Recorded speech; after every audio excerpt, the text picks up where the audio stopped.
আর Palestine নিয়ে তো যথেষ্ট বলেছি এই বয়সে আলহামদুলিল্লাহ, তবে মূল বিষয়টা এখনো বলা হয়নি, সেটা ইনশাল্লাহ আস্তে আস্তে আসবে। এতটুকু শুনেন, প্যালেস্টাইন হচ্ছে শেষ জামানার সবচেয়ে ইম্পর্টেন্ট জায়গা। সারা পৃথিবীর চেয়ে, সারা পৃথিবীতে যত জায়গা আছে এগুলো চাইতে সবচেয়ে ইম্পর্টেন্ট জায়গা হচ্ছে শেষ জামানায় প্যালেস্টাইন বা ফিলিস্তিন এবং জেরুজালেম।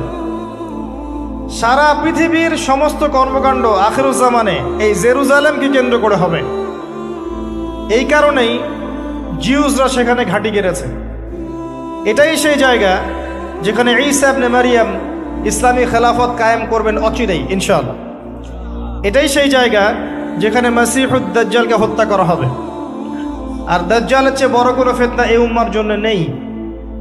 আল্লাহ বলে, এই বনি আদম, লাউ আন্না আউওয়ালাকুম ওয়া আখিরাকুম ওয়া ইনসাকুম ওয়া জিন্নাকুম কামু আলা সাঈদিন ওয়াহিদ। এই বনি আদম, তোমরা সবাই মিলে বিশাল মরুভূমিতে দাঁড়িয়ে যদি আমি আল্লাহর কাছে চাইতে শুরু করো, আল্লাহ এটা দাও, ওটা দাও, এটা দাও, ওটা দাও, তোমার যার যা লাগে আমি আল্লাহ সবও যদি দিয়ে দেই, আমি আল্লাহর ধনভাণ্ডারের 1 ইঞ্চিও কমবে না। বাম হাতে গিলাস ধরে ডান হাত নিচে লাগিয়ে খাওয়ার কোনো সুযোগ নেই। ডান হাতেই গিলাস ধরতে হবে, এতে গিলাস অপরিষ্কার হয়ে যাক আর পরিষ্কার থাক তাতে আসে যায়।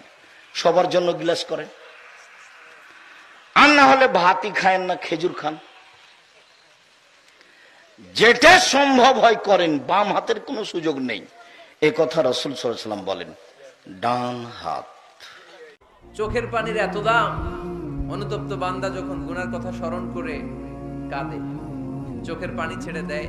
এই চোখের পানি চোখ বেয়ে নাকের ডগাবে মাটিতে পড়ার আগেই আল্লাহ অনুতপ্ত বান্দার জীবনের সব গুনাহ মাফ করে দেয়। তাকে যখন বলা হয় মসজিদে এসে, সে বলে পরে লিখে দে কবে কতদিন বাঁচবি রে তুই, লেখ। এই ছেলে লেখ। হাসতেছেন হাসতেছেন, ইন্না লিল্লাহি। সে বলে পরে। তার এই কথাটা মিনিং করে সে জানে সে কতদিন বাঁচবে, তাই সে পরে এক সময় সময় করে এসে দিবে। ইন্না লিল্লাহি ওয়া ইন্না ইলাইহি রাজিউন।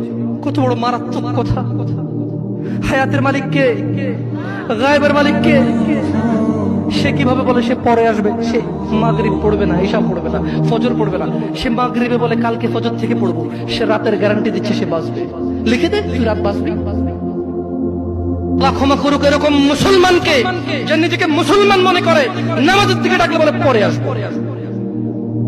শুনেন, দুনিয়া তুচ্ছ। দুনিয়া কি?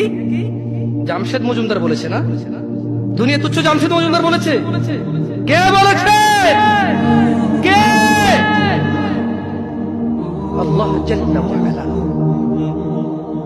রব্বুস সামাওয়াতি ওয়াল আরদ, যিনি জমিন এবং আকাশের মালিক, তিনি বলেছে দুনিয়া তুচ্ছ, খেল তামাশার বস্তু।